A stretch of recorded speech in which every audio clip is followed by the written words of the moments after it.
Well, hello everybody, welcome once again to Lightning TV, brought to you of course in association with mjdphoto.biz. Busy away trip on Sunday night of course for Milton Keynes Lightning. They went up to Ice Sheffield to face Andre Payet's Steel Dogs, but on Saturday night it was a small matter of entertaining Guildford Flames up at the Skydome in Coventry. Let's go and have a look what happened.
So there you go. Unfortunately, Lightning coming away on the end of a 4-2 defeat there. Now, after the game, I caught up with Lightning assistant coach Lewis Clifford.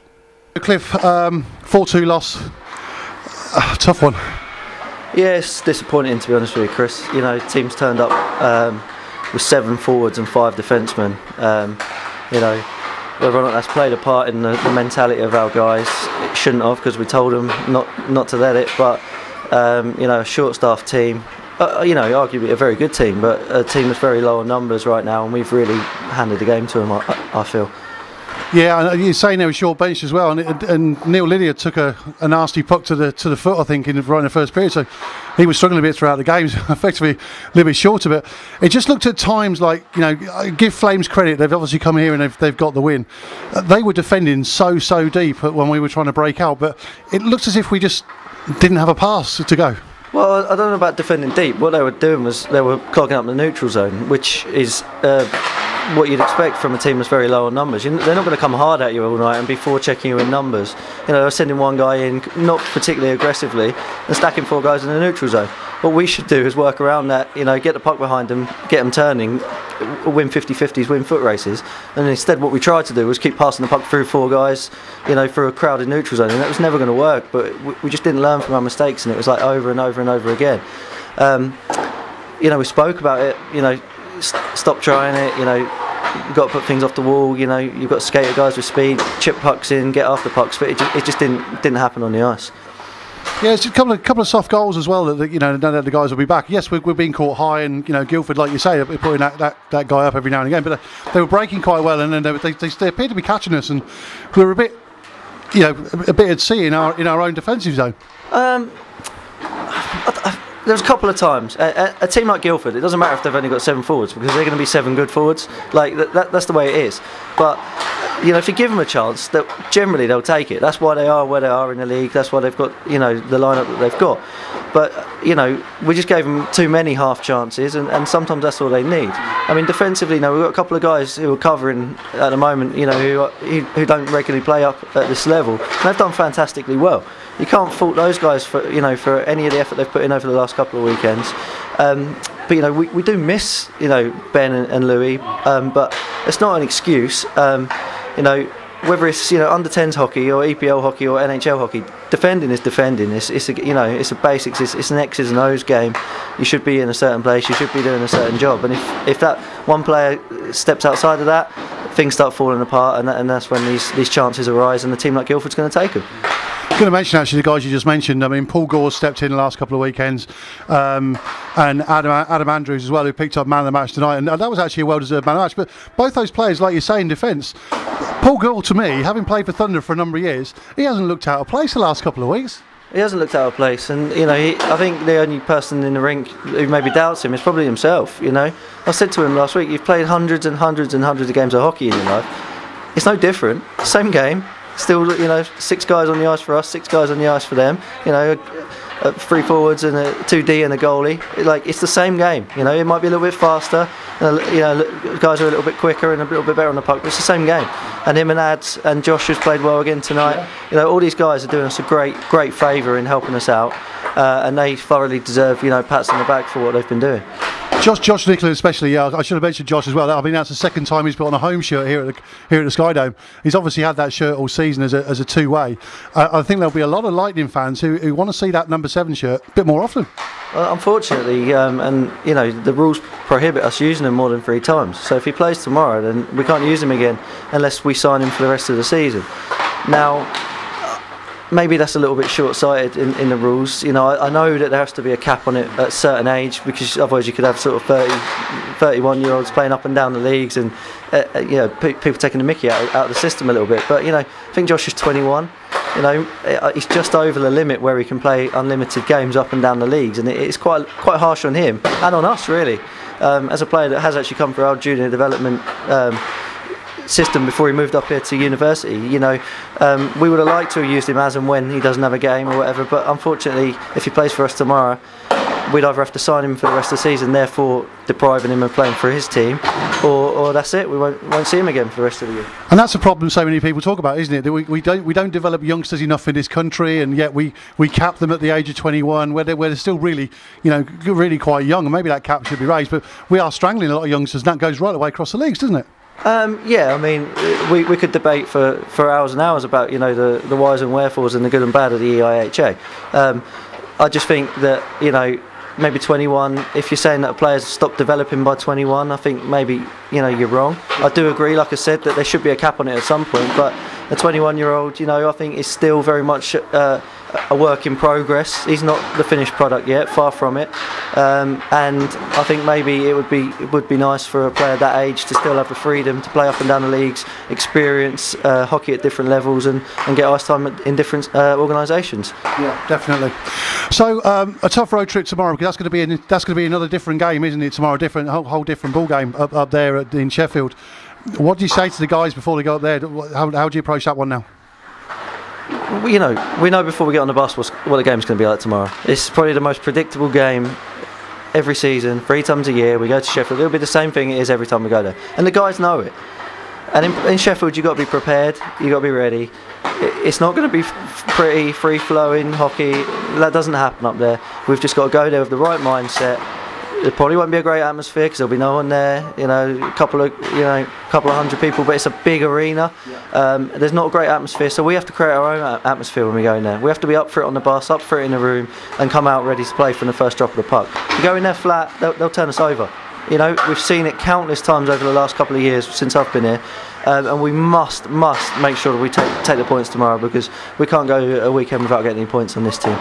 No, totally appreciate it. Well, Cliff, thanks very much for coming to talk to us. I know, one thing I always guarantee when you talk to us is absolute 100% honesty. I do appreciate that. But good luck tomorrow. Tough road. Let's just see if we can get those 2 points. Yeah, thanks, Chris. Cheers. Well, many thanks for Lewis for taking the time to come upstairs and chat to us after the game, of course. Now, on Sunday night, as I mentioned earlier, Lightning travelled up to Ice Sheffield to face Andre Pyatt's Steel Dogs, and that was a really tense but absolutely brilliant game from all reports. Now, Lightning were well ahead going into the third period, and Steel Dogs managed to pull it back in the last couple of minutes to 6 each, and then Blaz Emisic got the game-winning goal just a couple of minutes into overtime. So Lightning, a 2-point weekend there. Now let's go and have a look at the rest of the results around the EPL and see what that did to Sunday night's league table. So just the 4 games on Saturday, including the Lightning game, with Manchester and Slough both having well-earned nights off. Sheffield continued their run of good form with a 4-2 home win against Bracknell, while Swindon suffered another home loss, this time to high-flying Basingstoke. Peterborough went down 5-2 up in Telford, having been 2-0 up early in that game. On to Sunday then, it was Lightning who came away from Sheffield with the points in overtime, as Steel Dogs staged a late rally to tie the game in regulation, with Blaz Emisic for Lightning getting the winner there. Guildford took the points away from Peterborough, but only after an overtime goal from their short bench team, and Slough brought Bison back down to earth with a bump with a great 4-2 home win. Slough forward and former Lightning favourite Matt Tawalski played his 500th EPL game in that one. So not much change at the top of the table then, but it does mean things are getting very much tighter in the middle. Guildford maintained top spot, but it's Manchester who now have 4 games in hand over Flames and 2 on Bison in third. Lightning staying at 4th place, with Slough moving up into 5th place. However, Jets were dealt further blows this week, with news that Darius Pliskausis and import netminder Kamil Jurina were leaving and were then announced as joining Slava Kulikov over at Peterborough. Meanwhile, Bison have announced the return of ex-Jet Kieran Long, and Swindon unveiled another recent ex-Jet, Lee Richardson. Peterborough have also announced that Nicky Watt, Frankie Zubek, Yaroslav Chesky and netminder Thomas Murdy as being released as new head coach Slava Kulikov attempts to revive the season for the Phantoms. One thing's for sure, it's been a topsy-turvy world in the EPL this week. So there you go. To say that this week has been interesting around players leaving and signing for other teams would be an understatement, of course, and it probably won't end there, with other teams to make some signings as the weeks and days go on. Now I want to pass on our congratulations from everybody here at Lightning onto Jets Matt Tawalski, who played his 500th English Premier League game last Sunday in the game against Basingstoke Bison. Now Matty, as you'll know, played over 300 games in a Lightning shirt over the years, winning trophies along the way, and once again we'd like to pass on our congratulations with a massive achievement for somebody like Matty as well. Don't forget you can pass on your congratulations when Matt comes up to the Skydome with Slough Jets this coming Saturday night. Also want to pass on our congratulations to Lightning D-man Lewis Christie and his partner Chloe on the birth of their gorgeous daughter Lola Rose. Many congratulations to you guys, and what a perfect Christmas present for you. And we'd also like to pass on our congratulations to our 3 Great Britain under-20 players, of course, Jordan Cowney, Jordan Headley, and of course number 5 Ben Russell, on their achievement in retaining their pool status in the GB Championship matches up at Dumfries over the last couple of weeks or so. Many congratulations to you all. Well, there you go. That's pretty much all we've got time for this week, and indeed pretty much all we've got time for this side of Christmas anyway. Don't forget this Saturday's game, of course, it's a 7:30 face-off up at the Skydome in Coventry. 6:45 the doors open, and it's a double header weekend against Slough Jets. They're coming up to the Skydome on Saturday night, and don't forget it's our Christmas theme night, so we really want to get everybody in the festive spirits. If you've got Christmas jumpers, Christmas fancy dress, or even if you just want to wear that little bit of tinsel in your hair, please do that. Let's get the Skydome rocking with that festive spirit on Saturday night. If you want to find out details of all the Christmas games, of course, all you need to do is go to the Lightning website. It's www.mk-lightning.com. That's www.mk-lightning.com. And don't forget, you can also organise your travel on Saturday night, see the guys on the Supporters Club stand, and incidentally, you can pick up those last-minute stocking fillers for the merchandise on the stand, of course, or you can email travel@mk-lightning.com. That's travel@mk-lightning.com. That's pretty much it this side of Christmas for Lightning TV, although keep your eyes out around Christmas Eve for a very special message from some people that you may know. But until then, have yourself a very happy Christmas.